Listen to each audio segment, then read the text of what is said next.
Hello po, Sir Carl. Magandang araw po sa iyo. Itago niyo na lang ako sa pangalang Melissa. 30 taong gulang, nakatira sa baryo ng San Roque. Nag-iisang anak lang ako sa pamilya at parehong patay na ang aking mga magulang dahil sa isang aksidente.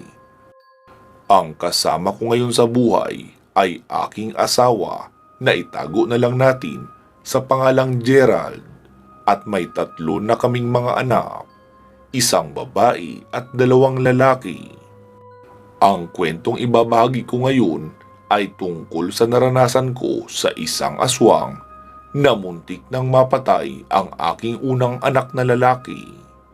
Buntis ako noon sa panganay ko na lalaki nang umuwi kami sa kinalakihang lugar ng aking asawa dito sa baryo ng San Roque upang makapagbagong buhay dito. Ang baryo ng San Roque ay hindi naman malayo sa bayan, kaya kampante ako na maayos ang lugar na ito. Hindi siya sobrang liblib o tago na lugar. Marami na ring tao dito at malapit na mga kabarangay. Naalala ko noon, wala kaming maayos na tirahan sa syudad dahil ibinenta ng mga magulang ni Gerald ang bahay at lupa nila upang ipambayad daw sa marami nilang utang. Kaya naman, noong pagdating namin galing Maynila, ay tumuloy na lang kami sa kapatid na babae ng nanay ni Gerald.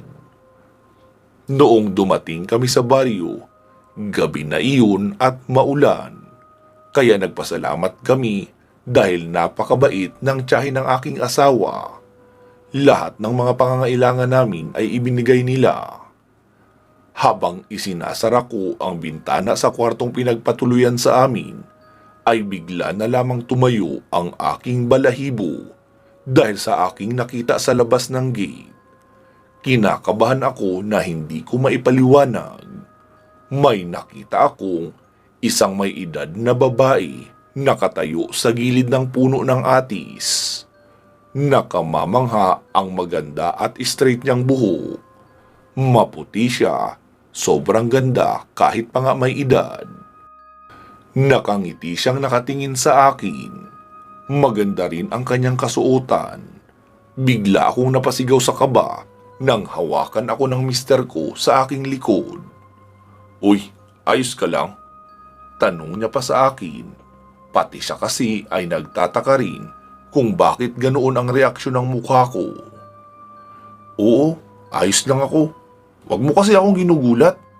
Sagot ko pa sa kanya. Noong tignan ko uli ang babae sa labas, ay wala na iyon doon. Kaya nasabi ko na lang sa aking sarili na baka namamalikmata lang ako dahil sa pagod sa mahabang biyahe. Kinabukasan, nagtungo kami sa lupaing pagmamayari ng tiyahin ni Gerald. May nakatayong maliit na kubo doon. Sa awa nila sa amin, ay binigay nila sa amin ang lupa. "Pagpasensyahan nyo na ang loob ng kubo dahil bukod sa maliit, makalat at magulo din." Pagpapakumbabang wika pa ng tiyuhin ni Gerald. "Wala pong anuman iyon, tiyo. Malaking tulong na nga ito sa amin eh. Maraming salamat po ha." Nakangiting sagot naman ng aking asawa. Tinulungan kami ng mga kamag-anak ni Gerald na maglinis at maayos ang maliit na bahay na iyon. Doon na rin nga sila nagtanghalian at naghapunan. Noong paggabi na, ay nagpaalam sila sa amin na uuwi na sa kanila. Medyo malayo kaunti ang kapitbahay namin, kaya nakakabinging katahimikan at tanging bahay lang namin ang may ilaw sa banda roon. Hindi ako sanay sa ganoong katahimikan dahil laking Maynila nga ako. "Mahal, iwan muna kita rito dahil kukunin ko yung ibibigay daw na ulam nila tiyo. Pupunta na rin ako sa butika para bumili noong gamot na ipinabibili mo." Uwi ka pa ng asawa ko. "Mahal, bilan mo na rin ako ng mangga. Parang hinahanap ng sikmura ko ang maasim na lasa eh." Sagot ko pa sa kanya. Oo ba? Sige. Pero bukas mo na kainin ha. Gabi na, baka sikmurain ka. Bago siya umalis ay hinalikan niya pa ako sa pisngi pati sa tiyan. Nakatingin ako sa kanya habang naglalakad siya papaalis. Noong hindi ko na siya makita ay pumasok na ako sa loob. Sinara ko ang bintana. Noong pagkasara ko sa pangalawang bintana ay nagulat ako sa isang pusa.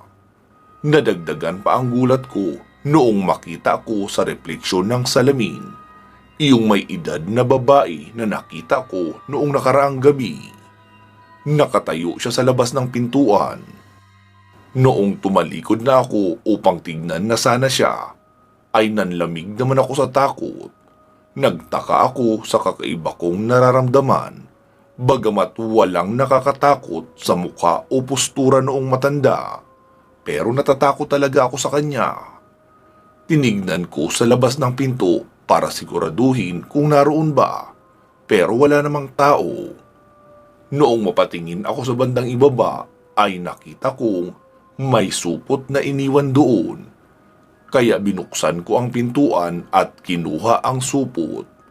Nakita kong mangga iyon at mukhang sariwang pitas. Kasi makatas pa nga ang pinagputulan. Inilagay ko ang supot ng mangga sa lamesa. Inisip ko kung sino kaya ang naglagay noon sa gilid ng pinto. Wala naman iyon kanina noong bago umalis ang aking asawa. Tinignan ko ang orasan habang naghihintay sa aking asawa. Lampas 10:00 na noon pero wala pa rin siya. Naupo ako sa may lamesa habang hawak-hawak iyong mangga. Pero hindi ko rin alam kung bakit parang nawalan ako ng gana na kainin iyon.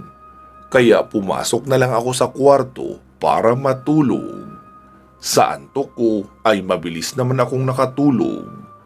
Ang masarap kong panaginip ay napalitan ng nakakakilabot na pangyayari. Sa aking panaginip ay sarap daw akong kumakain ng mangga. Nang bigla iyong naging maliliit na piraso ng katawan ng isang sanggol. Ayaw huminto ng aking bibig sa pagkain at ayaw kumawala ng mga daliri ko sa pagkakahawak sa kinakain kong sanggol. Sobrang takot na ako noon. Gusto kong magising. Gusto ko nang umalis sa panaginip na iyon. Naiisip ko kasi na sariling kong anak iyong aking kinakain. Bakit ba ganito ang panaginip ko? Bakit sarap na sarap ako? Nagkalat sa bibig pati nasa damit ko ang dugo. Habang kinakain ko nga ang baby, ay may lumitaw na may edad na babae sa likuran ko. Naramdaman ko ang mga kamay niya sa balikat ko habang tumatawa. Narinig ko ang sinabi niya. Sige pa! Kumain ka pa! Kainin mo pa yan!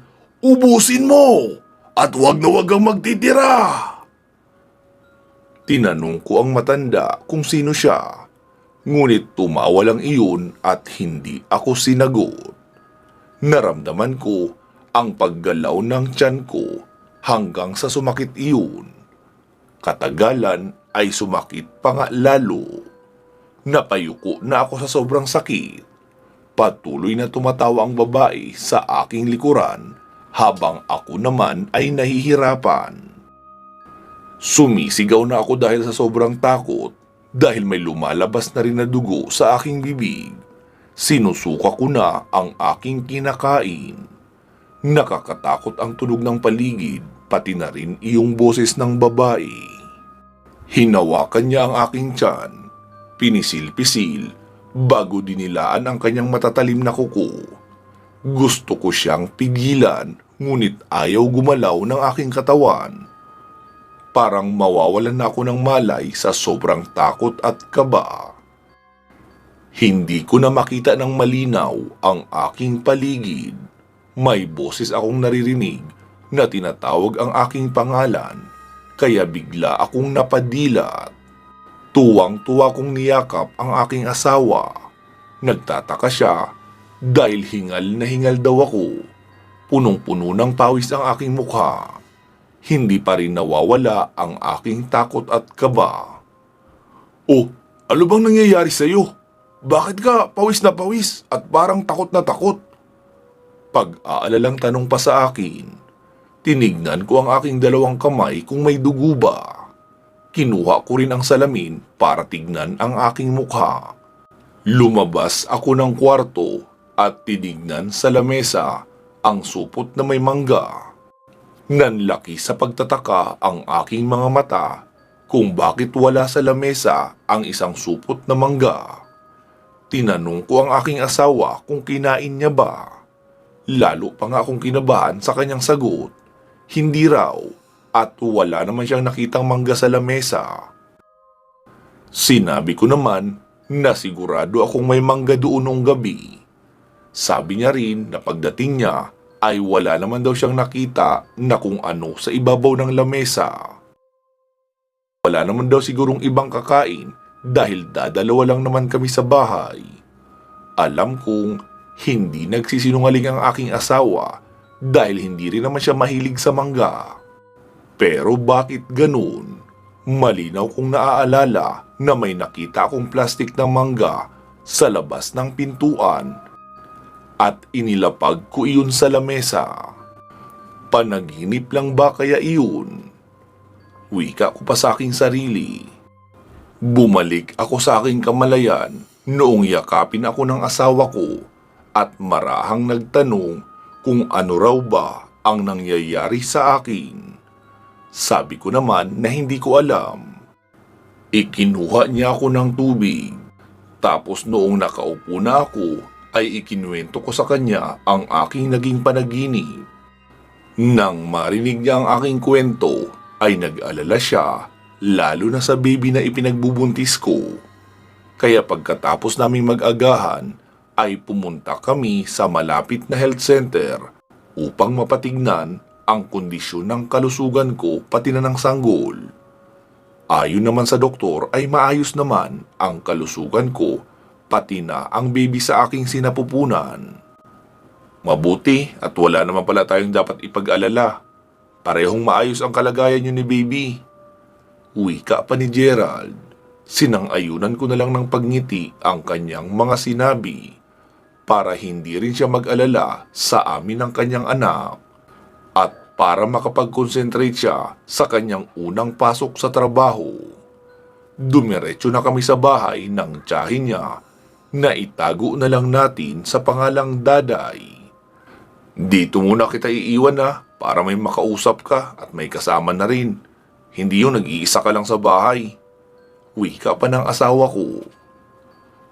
Oo, ikaw naman mag-iingat ka sa trabaho mo Sagot ko pa sa kanya.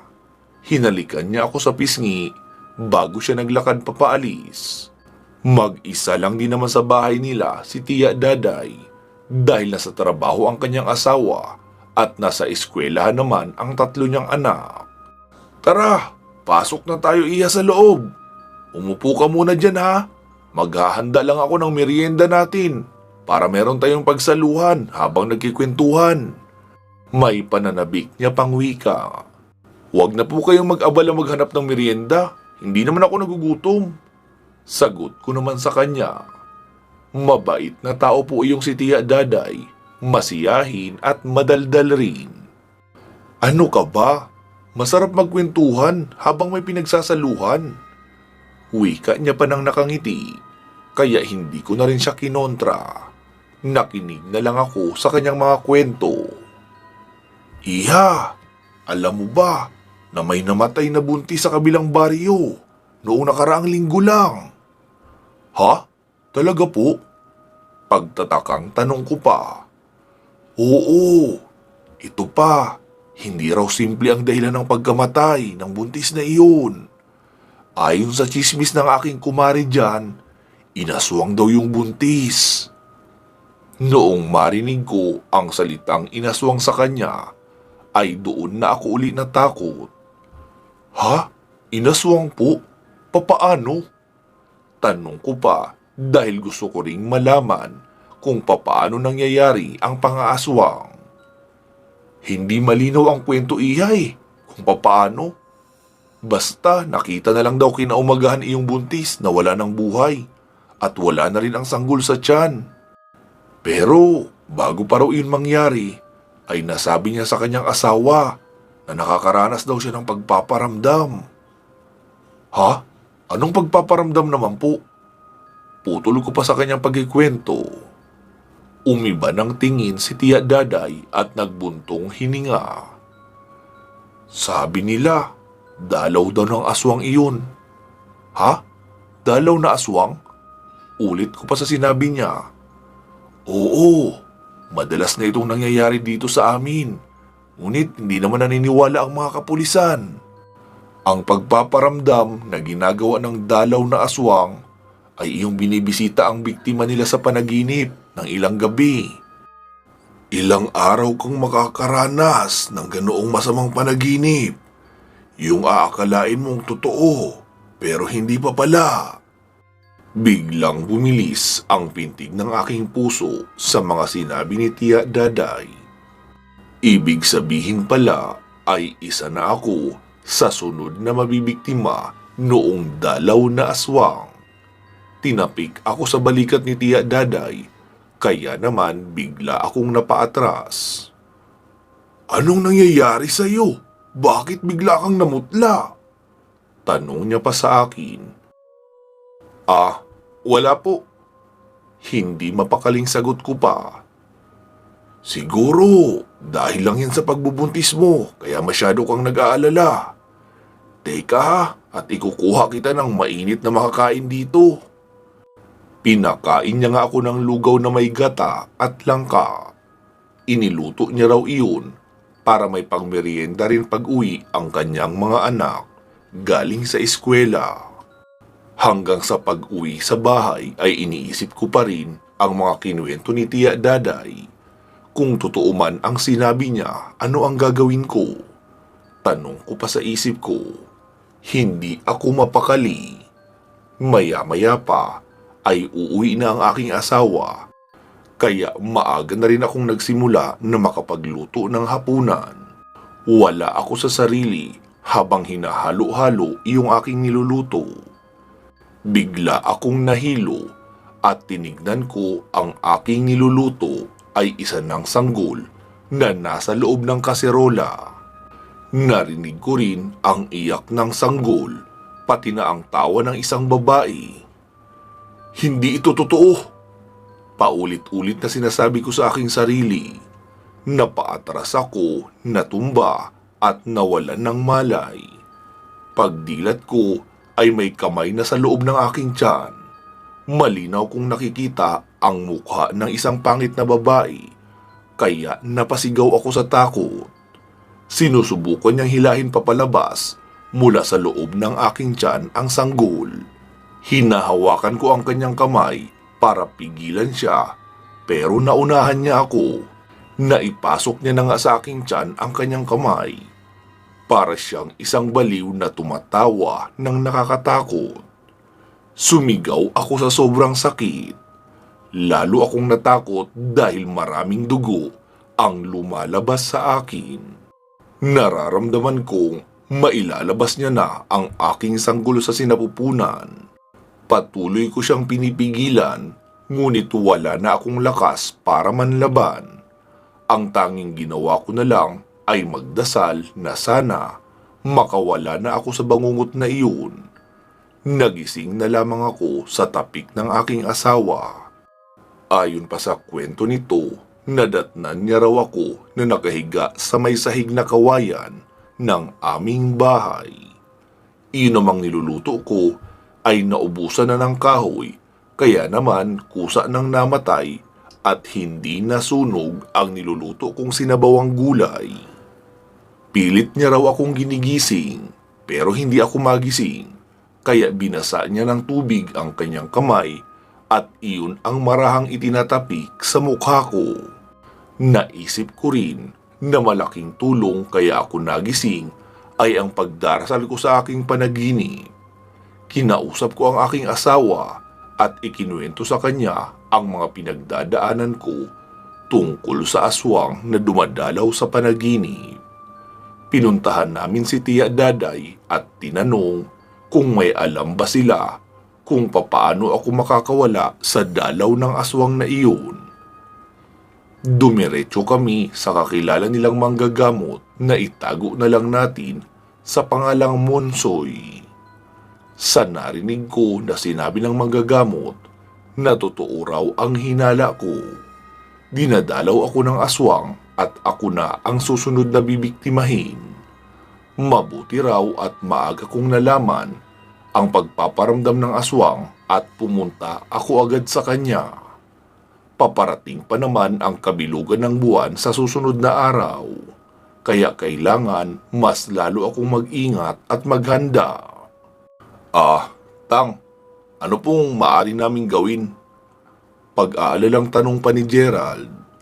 Pinaliwanag sa amin ng manggagamot ang aming gagawin sa gabi ng kabilugan ng buwan. Idinagdag niya pa, kailangan gawin ko iyon ng mag-isa at dapat ako lang ang tao sa bahay. Niyakap ako ng maigpit ng aking asawa at mangyak-ngiyak sa pag-aalala para sa akin. Sinabi ko sa kanya na alam kong hindi ako papabayaan ng Panginoon, kaya huwag siyang mag-alala ng sobra. Pilit kong pinapakita sa kanya na nagtatapang-tapangan ako. Noong sumunod na gabi nga na iyon ay gabi na ng kabilugan ng buwan. Iniwan akong mag-isa sa bahay. Ang asawa at tiyuhin pati na tiyahin niya ay naroon nang nag-aabang sa bahay nila kung may iba pa bang aswang na maliligaw na pupunta sa amin. Kasama rin nila noon ang manggagamot. Noong lumubog na nga ang araw ay naroon na ako sa silid namin habang nakabukas ang bintana at tinatanaw ang unti-unting pagsikat ng buwan. Panay na ang panalangin ko noon habang nakatingin sa imahe ng Panginoon sa aming dingding.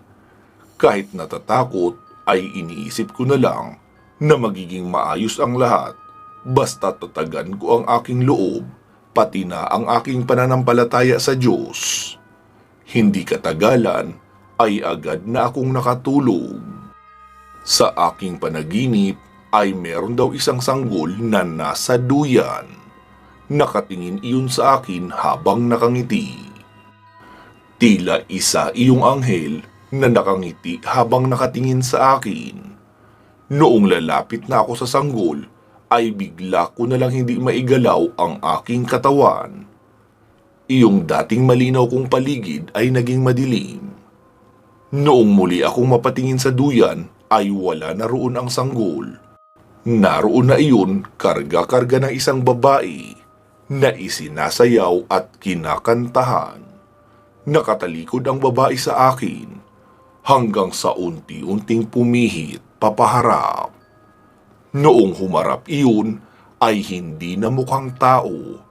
Isa ng halimaw na naglalaway at may matatalim na ngipin na lampas pa ang iba sa kanyang bibig.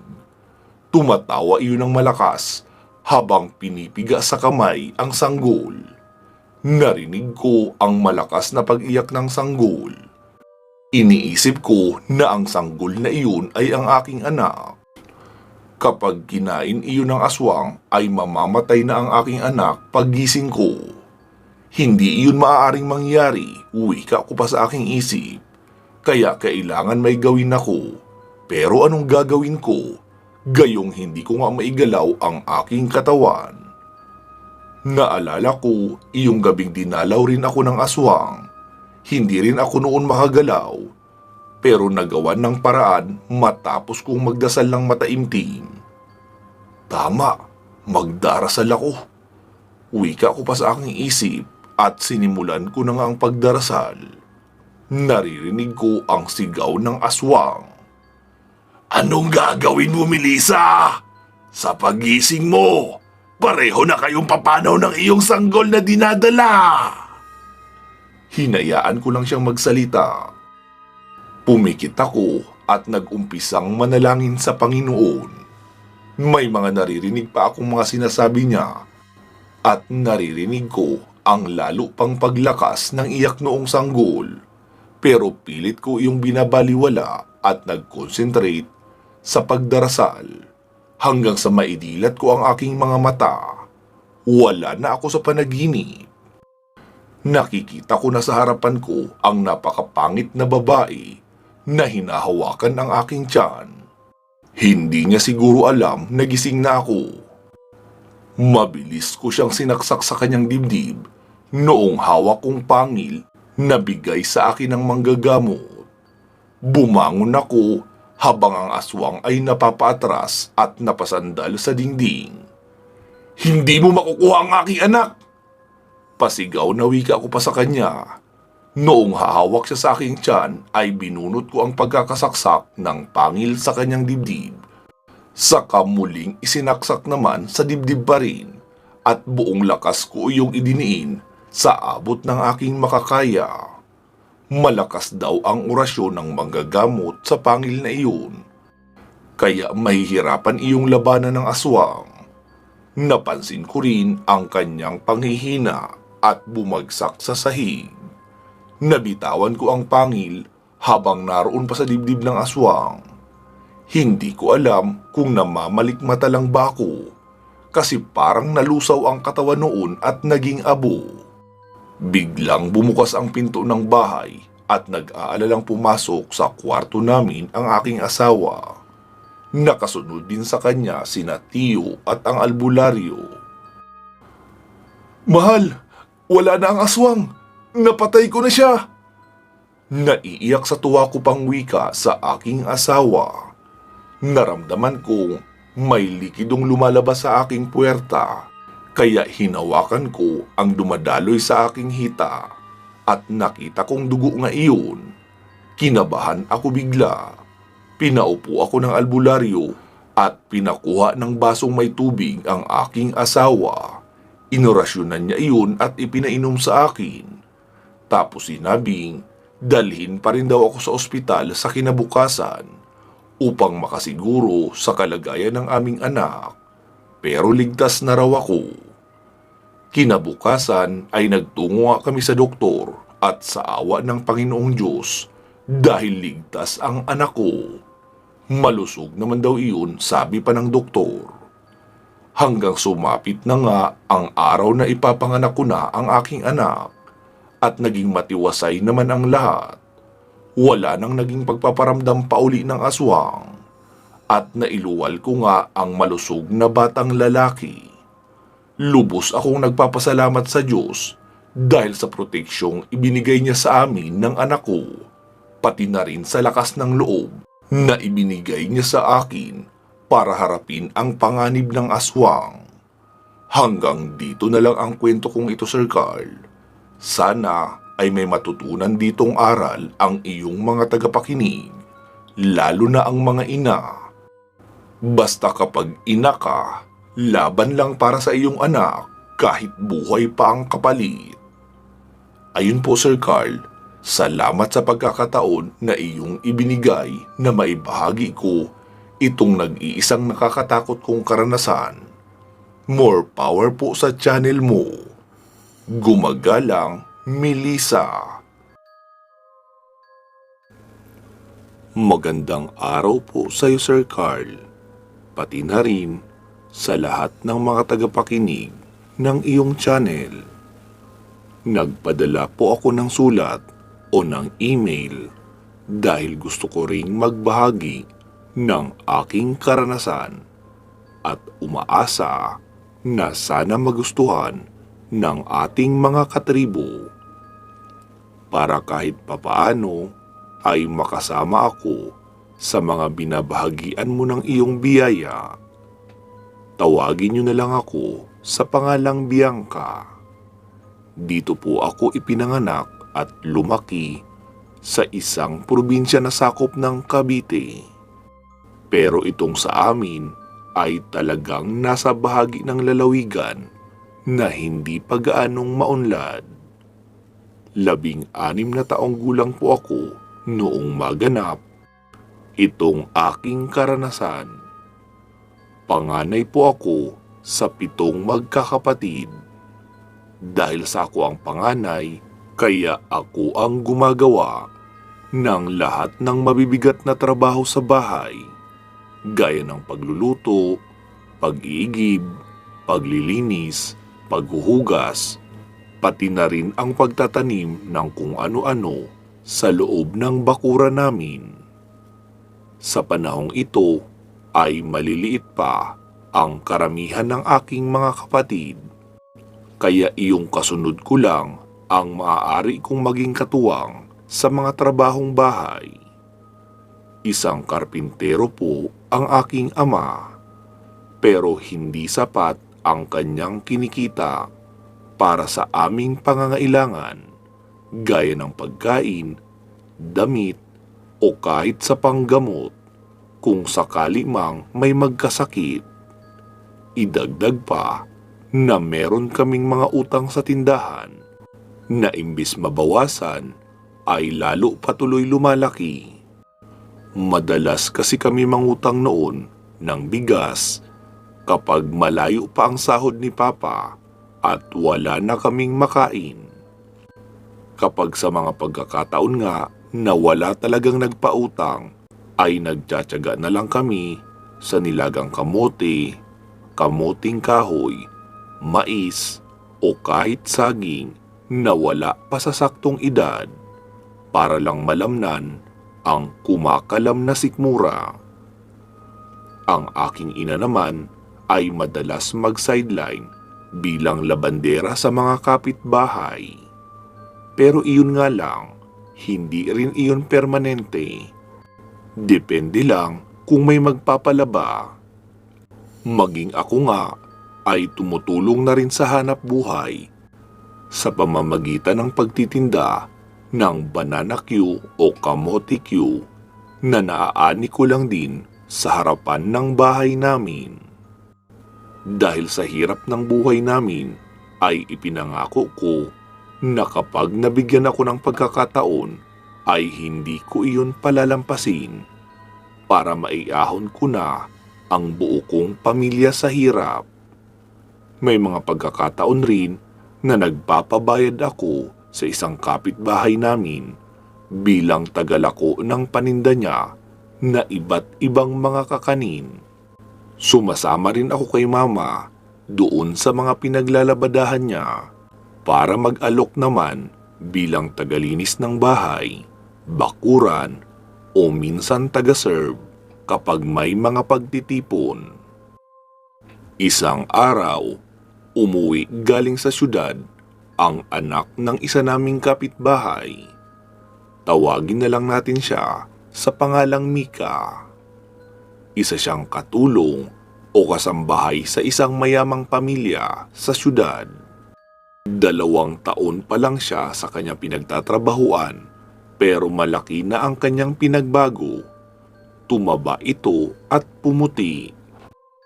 Nagawa na rin nilang maipaayos ang maliit nilang kubo.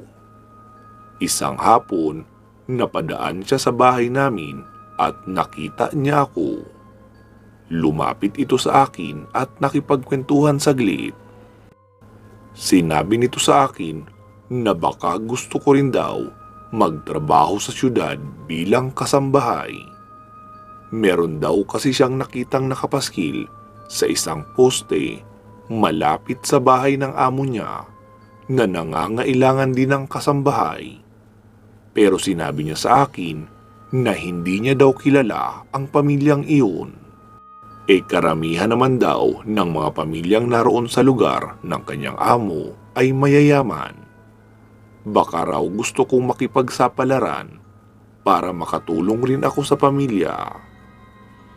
Noong una ay nakaramdam ako ng takot dahil maliban sa malayo iyon sa amin, hindi ko pa kilala ang pamilyang aking pagtatrabahuan. Pero muli ko namang naalala ang pangako ko sa sarili na kapag may pagkakataon ay susunggaban ko kaagad para maiahon ang aking pamilya. Lalo pa nga akong naengganyo noong makita ko ang halaga ng sahod kada buwan.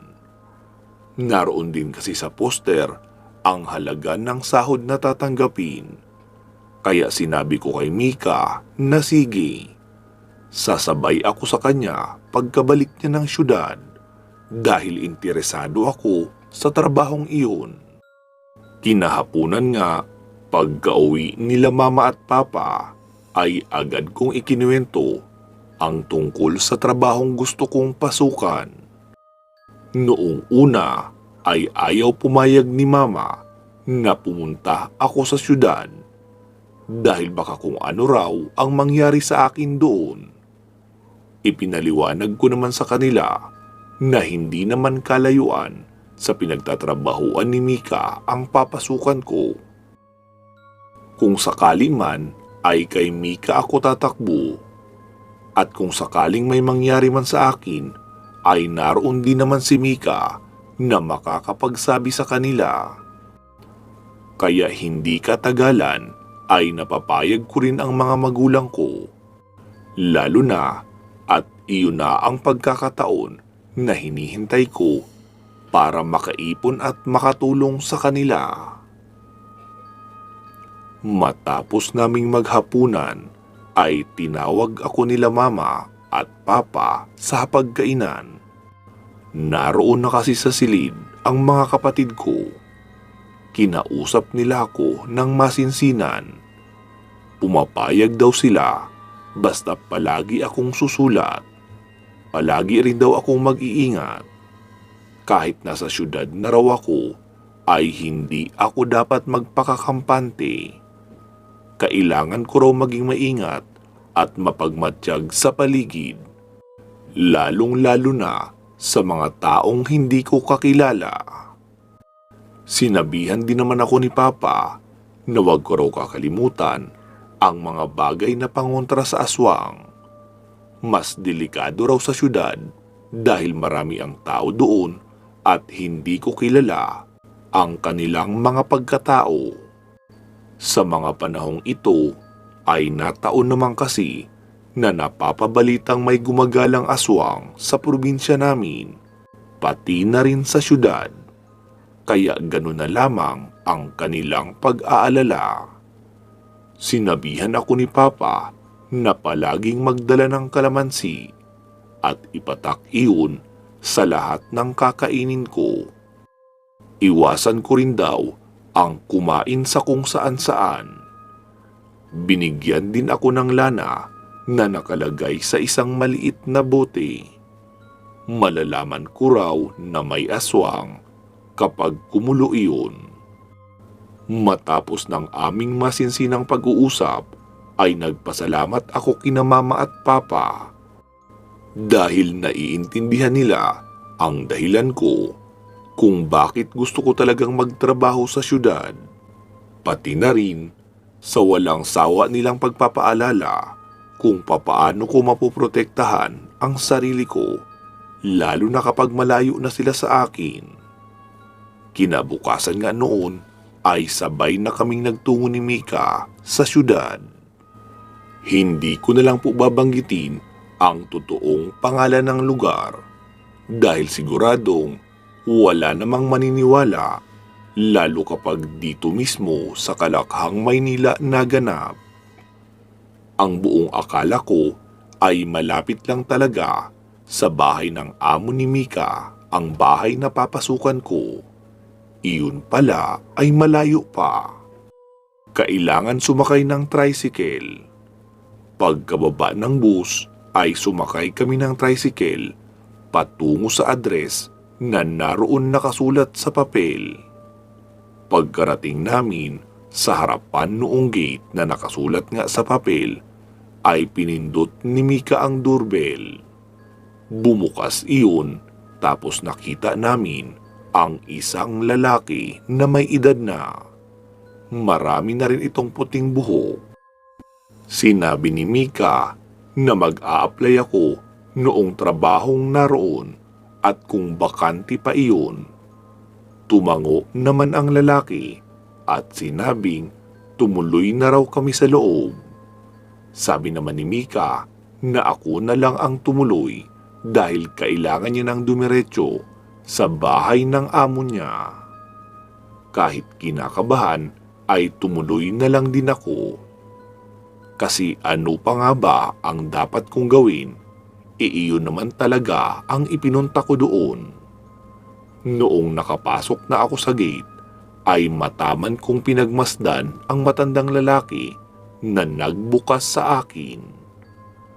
Payat na payat ito na parang nanlalalim ang mga mata. Balisa rin ito na kababakasan ng pag-aalala at kalungkutan. Hindi ko nga alam kung paano ko iyon naisip, pero iyon talaga ang nararamdaman ko sa kanya eh. Nauna siyang pumasok sa loob ng bahay, tapos pinaupo ako sa upuan sa may sala. Maghintay lang daw ako doon dahil tatawagin niya lang ang anak ng magiging amo ko na siyang mag-i-interview sa akin. Habang naghihintay, ay panay ang masid ko sa paligid sa loob ng bahay. Para kasing nakakatakot. Wala man lang kagamitan o bahagi ng bahay na matingkad ang kulay. Lahat ay dark color. Maging ang mga imahe ay may mga mukha ng hayop na nakakatakot at mga bungo naman ang iba. Inisip ko nga na baka miyembro ng isang kulto ang magiging amo ko o dating kasapi ng isang banda na mahilig sa itim. Habang nakatuon ang aking atensyon sa mga disenyo sa loob ng bahay, ay may isang babae ang nagsalita. "Ilang taon ka na, iha?" Nagulat naman ako sa biglaang pagsasalita noon. Hindi ko kasi narinig ang kanyang yabag noong lumapit ito sa akin. Agad akong tumayo, tapos may kasamang pagyuko na nagsabing, "Magandang araw po, ma'am. 17 na po ako."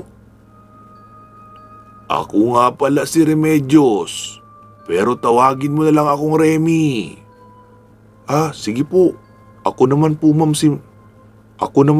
si Bianca." Tinignan ako ng babaeng iyon mula ulo hanggang paa. Tapos pabalik sa mukha ko. Sa tingin ko ay mga nasa mahigit 40 lang ang edad noong si Ma'am Remy. Pero dahil sa dami ng uban sa buhok at sabog-sabog na pagkakaayos, kaya mas lalo siyang naging matanda tignan. Idagdag pa ang kanyang damit na bulaklakin pero kulay brown.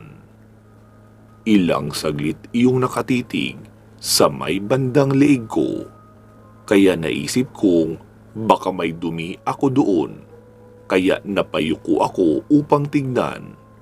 Pero wala naman. Noong muli kong ibalik ang tingin sa kanya, ay nakita kong iba na ang kulay ng kanyang mata na sadya kong ikinagulat. "Ma'am, okay lang po kayo? Nagbago po kasi ang kulay ng mata nyo." Agaran kong tanong sa kanya. Tila natauhan naman ito bigla at sinabing, Wala. Kanina pa talagang mahapdi ang mata ko. Nalagyan kasi ng sabon kaya namumula." Sobrang lakas na ng tibok ng puso ko noon. Kasi nakakaramdam na talaga ako ng takot.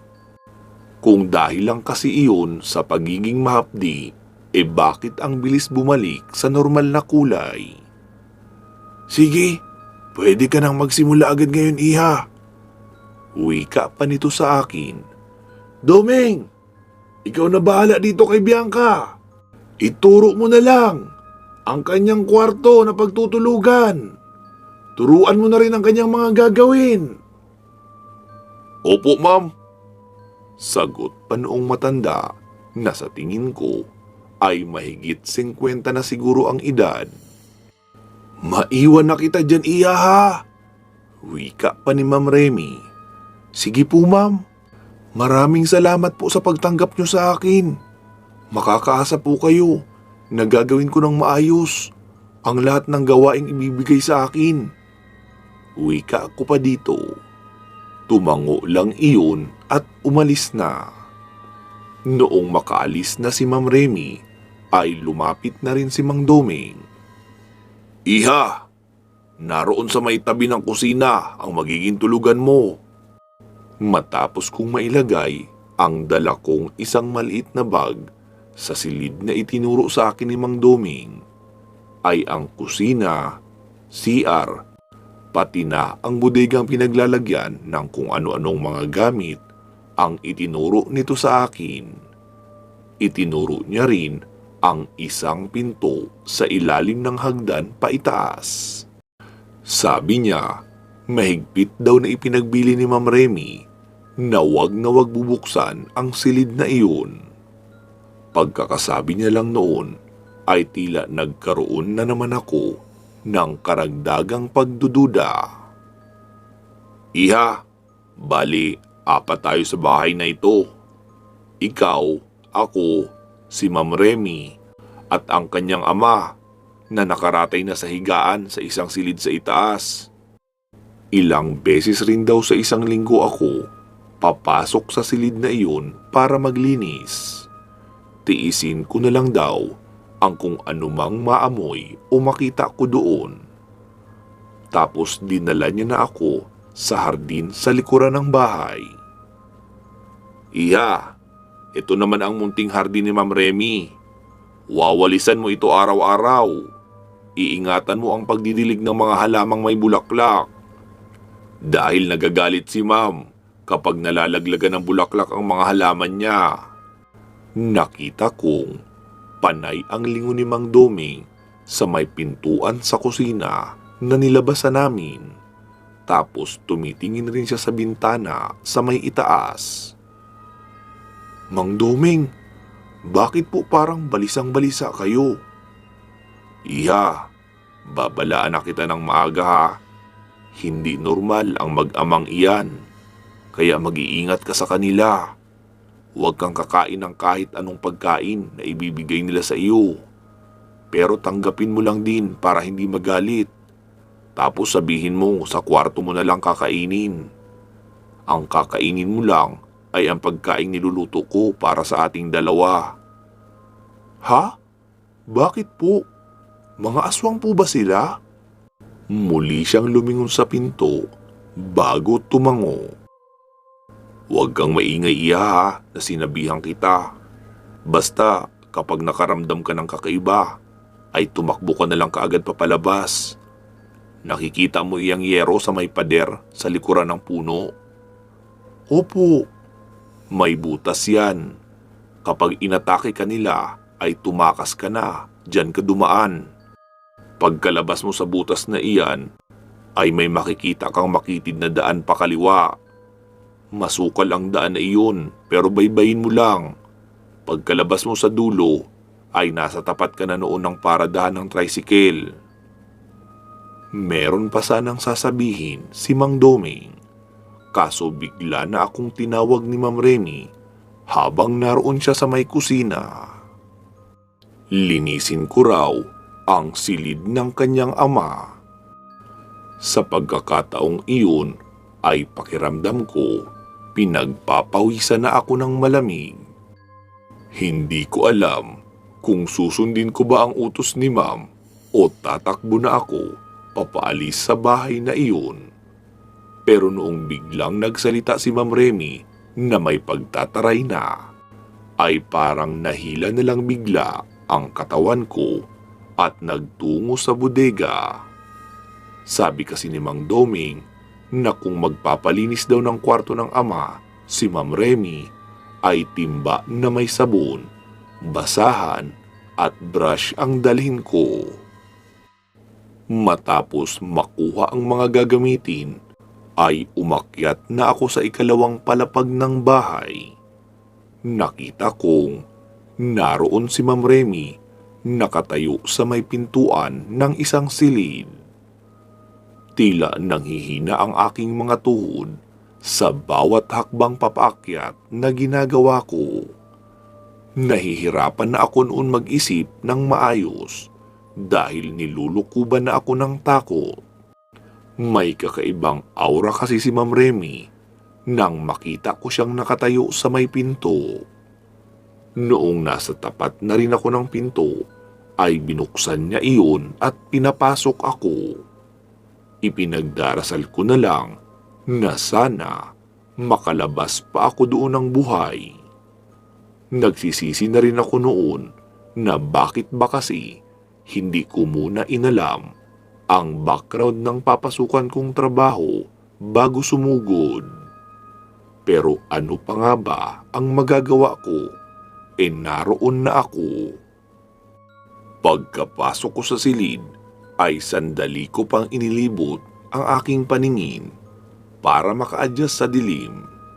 Pero halos masuka ako sa nakakasulasok na amoy sa loob. Lumingon muna ako sa pinto. Nakita ko si Ma'am Remy, tapos sinara na niya ang pintuang iyon.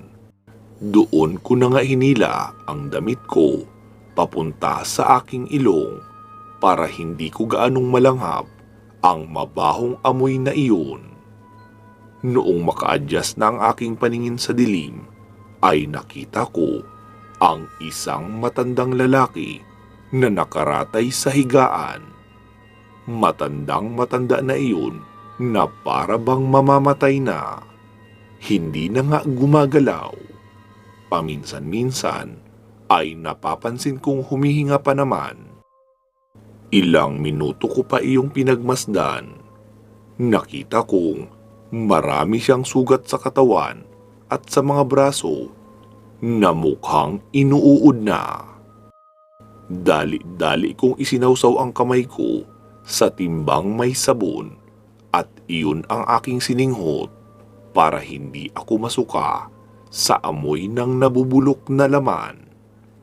Mahahaba ang sugat na iyon na tila ba mga latay. Agad ko nang hinanap ang aking lilinisan para makalabas na ako agad doon. Noong ihakbang ko ang aking mga paa, ay muntik pa akong mabuwal dahil dumikit sa sahig ang pangbahay na tsinelas na pinagamit sa akin. Hindi ko naman maaninagan masyado ang sahig dahil dim light lang ang nakasindi. Huwag ko raw bubuksan ang fluorescent, sabi pa ni Mang Doming, para hindi magising ang matandang lalaki. Sinimulan ko nang punasan iyong malagkit sa sahig para iyong namumuong dugo. Nakapagtataka lang dahil masyado yata iyong marami para masabing galing sa sugat ng matanda. Talagang nahirapan akong makuha ang mantsa ng dugong iyon sa sahig kahit pag ginamitan ko na ng brush at sabon. Maging ang sapi ng kama at kumot ay may mga bahid rin ng dugo na sa tingin ko ay galing na sa mga sugat.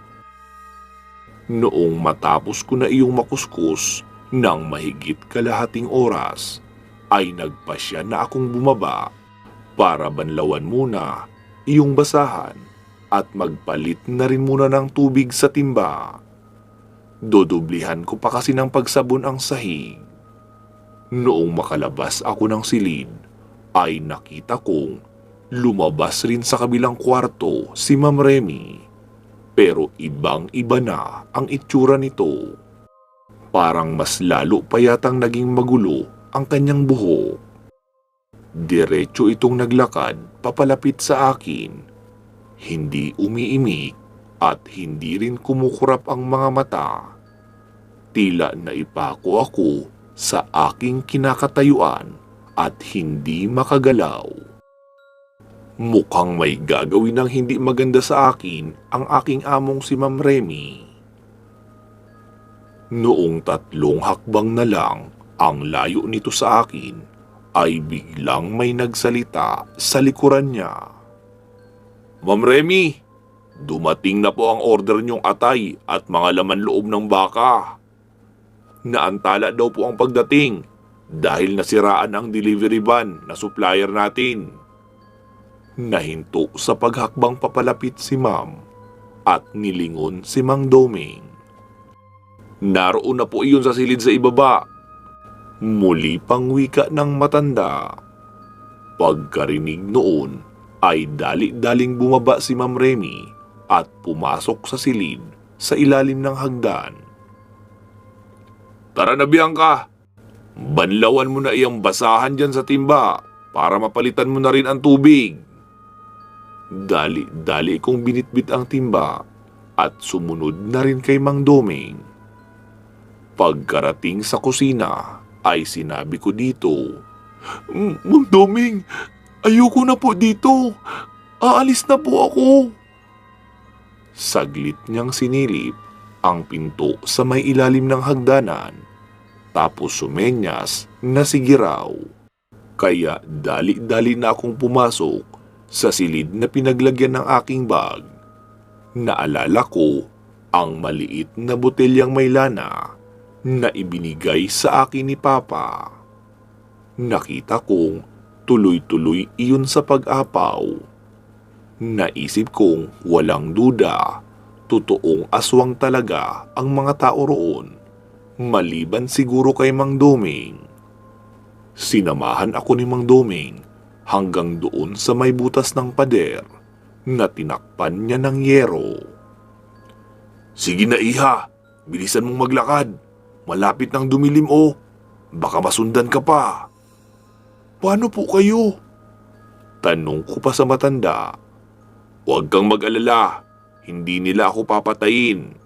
Dahil wala na silang mauutusang lumabas at gumawa ng mga utos nila kapag pinatay nila ako. Sige na, umalis ka na at huwag ka nang babalik dito. Wika pa nito sa akin. Mang Doming, maraming salamat po. Sagot ko pa sa kanya.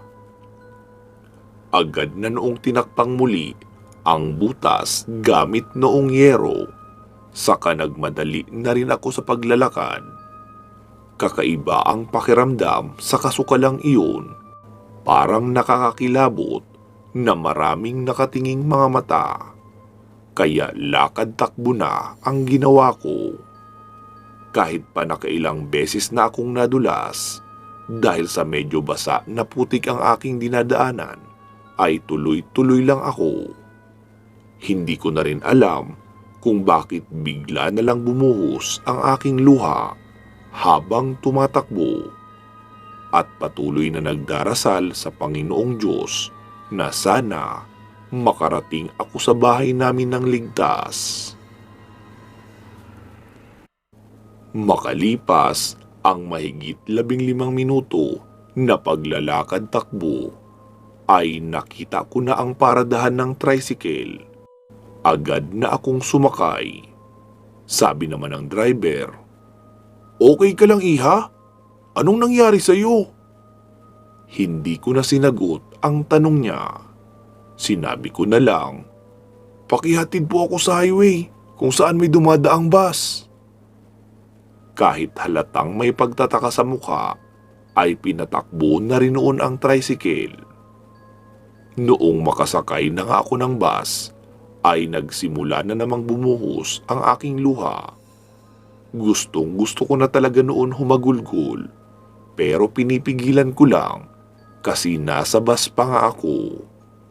Pagkarating ko sa bahay, nasa harapan pa lang ako ng bakura namin, ay nagsimula na akong humagulgol. Agad naman akong sinalubong nila Mama at Papa noong makitang papalapit ako. Agad akong binigyan ng tubig at pinakalma. Saka ko ikinuwento sa kanila ang lahat. Sabi naman ni Papa na mabuti na lang daw at umalis ako agad dahil kabilugan pa naman ang buwan sa gabing iyon. Siguradong ako ang ihahapunan ng mag-ama kapag inatake iyon ng pagkaaswang. Magtiis na lang daw kami sa paunti-unting pagsisikap sa probinsya kaysa malagay sa alanganin ang buhay ko. Sumang-ayon naman ako sa sinabi nila. Mula nga noon ay hindi na ako sumubok na mag-apply pa ng trabaho sa syudad. Nagsikap na lang ako sa pagtitinda ng mga pangmeryenda. Noong may kaunting naipon ay namili na rin ako ng matinong kaldero para makapagluto na rin ng mga lutong ulam. Naglalako ako sa mga kapitbahay, tapos idinidisplay ko naman sa maliit na lamesa sa harapan ng bakuran ang mga natitira. Sa paunti-unting pagsisikap ay nakaahon din naman.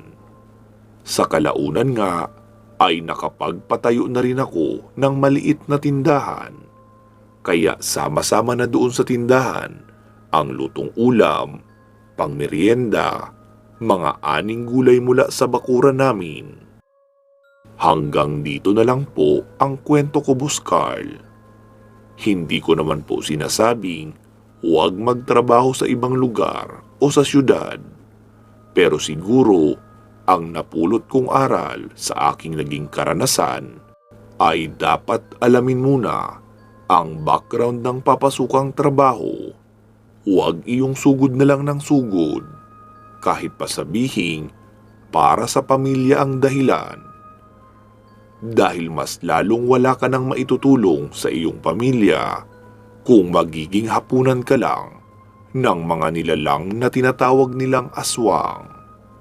Maraming salamat po kung maitatampok nyo ang kwento kong ito sa inyong channel.